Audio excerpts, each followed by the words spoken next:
Special 7 days ન્યૂઝમાં આપનું સ્વાગત છે। વડોદરામાં સંગીતકાર આદિત્ય ઓક લિખિત પુસ્તક આયુષ્ય શાસ્ત્રનું ભવ્ય વિમોચન કરાયું। વડોદરા શહેરના સાંસ્કૃતિક આંગણે ફોર્ચ્યુન એન્ટરટેનમેન્ટ અને શ્રીમતી શ્રેયસીના સંયુક્ત ઉપક્રમે સારા આર્ટ સેન્ટર ખાતે એક વિશેષ સાહિત્યિક કાર્યક્રમનું આયોજન કરવામાં આવ્યું હતું।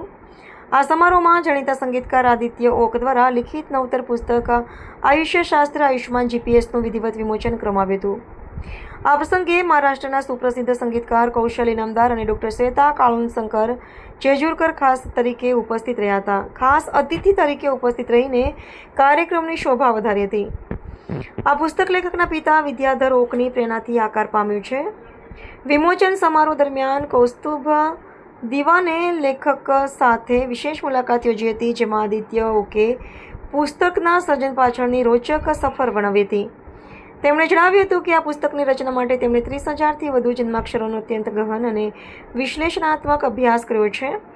આ કૃતિ માનવ જીવનના ગૂઢ પ્રશ્નોને ઉકેલવા અને સાચી દિશા દર્શાવવા માટે એક જીપીએસ માર્ગદર્શક સમાન કાર્ય કરશે તેવો વિશ્વાસ વ્યક્ત કરવામાં આવ્યો હતો। પોતાના સંગીત ક્ષેત્રના પ્રદાન કરતાં પણ વધુ પરિશ્રમ આ સાહિત્યિક સર્જનમાં લગાવ્યો હોવાનું જણાવતા આદિત્ય ઓકે ઉમેર્યું હતું કે આ પુસ્તક આવનારી પેઢીઓ માટે એક ઉત્કૃષ્ટ જીવન માર્ગદર્શક બની રહેશે।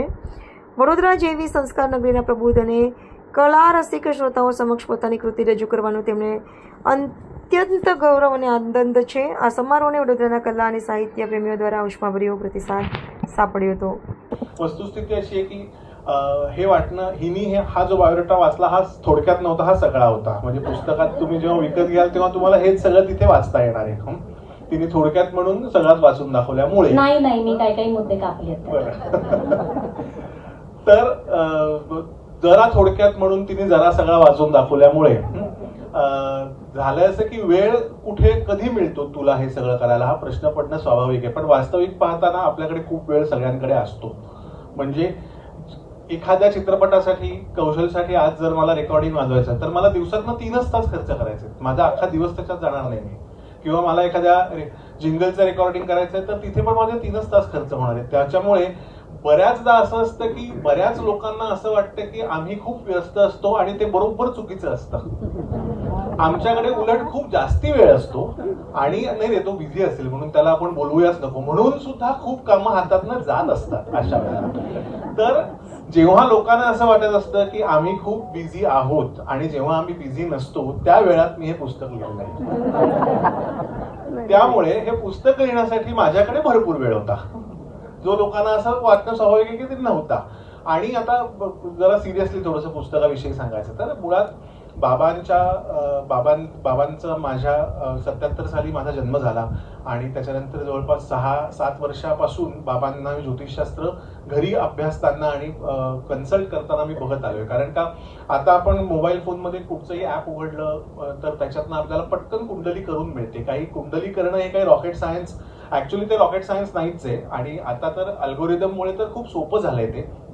पण पूर्वीच्या काळामध्ये मोबाईल फोन ऍप नसल्यामुळे आम्हाला हातात सगळी अभ्यासाची पुस्तकं, ज्योतिषाच्या अभ्यासाची पुस्तकं, त्याच्यानंतर लॅटिट्यूड लॉन्जिट्यूडचं पुस्तक आणि पंचांग हे घेऊन ती हाती पत्रिका करायला लागायची।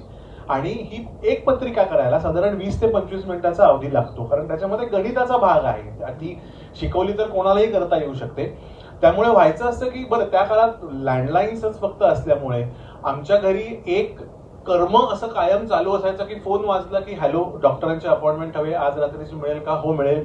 मग तुमचं नाव, पत्ता आणि हे जन्मतारीख, जन्मवेळ, जन्मठिकाण आम्हाला द्या असं म्हणून ते लिहून घेतलं की मी आणि माझा मधला भाऊ आनंद आम्ही दोघं जण शाळेतनं घरी आल्यानंतर आजच्या दिवसभरातल्या 8, 9, 10, 11, 12, 15 ज्या काही पत्रिका दिवसभरात आईने किंवा घरच्या ज्या माणसांनी लिहून ठेवल्यात त्या पत्रिका करण्याचं काम सुरू करायचं। त्यामुळे 6:30 वाजता पत्रिका करायला सुरू केलं की 8:30-9 वाजता पत्रिका संपायच्या। मग जेवण झाल्यानंतर बाबांकडे रात्री 10 वाजता सगळी ही मंडळी आमच्या सायन्सच्या घरी यायला लागायची आणि मग इथे आनंद आणि इथे मी आणि मध्ये बाबा आणि बाबांची पत्रिका रेटिंग चाललंय। त्यामुळे ज्योतिषशास्त्राचा आम्ही अभ्यास केला तर नाही, परंतु ज्योतिषशास्त्राचा डायरेक्ट प्रॅक्टिकलच अभ्यास झाला. हा प्रश्न, त्याचं हे उत्तर ही कुंडली. त्यामुळे आज जर तुमच्यापैकी कोणी व्यक्तीने मला सांगितलं की मला ज्योतिषशास्त्र शिकायचं आहे, तर आपण लगेच शिकायला सुरुवात करू शकतो. परंतु भिक्षुकी करताना जसं पाठांतर करायला लागतं, की असं कुठचाही पंडित किंवा कुठचाही पुजारी आपल्या घरी आल्यानंतर मला जरा रुद्र येत नाही म्हणून तो वाचून असं वाचून नाही, त्याला पाठ असतं ना ते. तर हे जे पाठांतर करायला लागतं ते ज्योतिषशास्त्रात पण सुरुवातीच्या काळात प्रचंड करायला लागतं. म्हणजे पहिले 6 महिने तुम्हाला पाठांतरच करायला लागेल. त्याच्यानंतर मग आपण मूळ अभ्यासाकडे वळू शकतो. तर हा पाठांतराचा अत्यंत बोरिंग जो भाग असतो तो माझा आणि आनंदचा बाबांच्या बाजूला बसून पार पडला. त्याच्यामुळे नंतर जेव्हा पत्रिकाचं बाबा वाचन करायला लागले तेव्हा बऱ्याचशा गोष्टी ह्या पाठच असल्यामुळे आम्हाला कळायला लागल्या. त्यामुळे साधारणपणे 2 वर्षात ज्योतिषशास्त्र जे येऊ शकतं माणसाला, ते मला याला 30 वर्ष लागली असं आपण म्हणूया. कारण 30 वर्ष बाबांच्या बाजूला बसून मी पत्रिकांचं वाचन करत होतो. परंतु 30 वर्ष लागल्यामुळे ना ते खूप अंगात मुरत गेलं. आणि ते मुरत गेल्यामुळे मला वाटतं की कुठेतरी मला असं वाटलं असेल की ह्या ज्ञानाचा व्यावहारिक उपयोग झाला पाहिजे, म्हणून ह्या पुस्तकाचं लिखाण माझ्याकडनं झालं असं मी म्हणेन. आता कलाकार आणि नुसतं शास्त्र असण्यात फरक काय, की कुठे ती कला, याच्याबद्दल हे आदित्याने विस्तृत विवेचन केलेलं आहे याच्यात. पण तरीही मी माझे 4 आणे त्याच्यात टाकतो,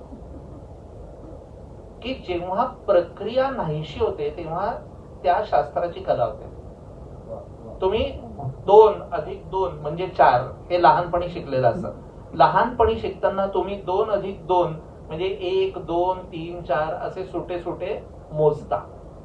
आणि पुढे तुमच्या ते इतकं अंगवळणी पडतं आणि तुम्हाला इतकं ते माहिती होतं की आता कोणी तुम्हाला विचारलं की 2 + 2 म्हणजे किती, तर 4 असं तुम्ही सहज म्हणून जाता. कलेमध्ये ह्या ज्या अत्यंत गुंतागुंतीच्या सुद्धा प्रक्रिया असतात ना, त्या नाहीशा होतात. आणि आपल्याला वाटतं अरे जादूनी उमटलेलं आहे की काय. पण त्याच्या मागे मेहनत असते, त्याच्या मागे चिंतन असतं, विचार असतो आणि तो झालेला असतो. त्यामुळे लोक म्हणतात एका कार्यक्रमाचे इतके पैसे का घेतात. ते कार्यक्रमाचे पैसे नसतात, ते त्या मागच्या केलेल्या चिंतनाचे, मेहनतीचे आणि तुम्हाला अवाक करणारे किंवा तुम्हाला स्पर्श करण्याचे ते पैसे असतात. त्याचा मोबदला असतो. त्यामुळे कलाकाराप्रमाणे आदित्यानी हे पुस्तक लिहिलेलं आहे. आता या पुस्तकाची गरज काय आहे खरं, का माणूस जातो आपलं भविष्य काय आहे हे बघायला, हा मला पडलेला प्रश्नच आहे.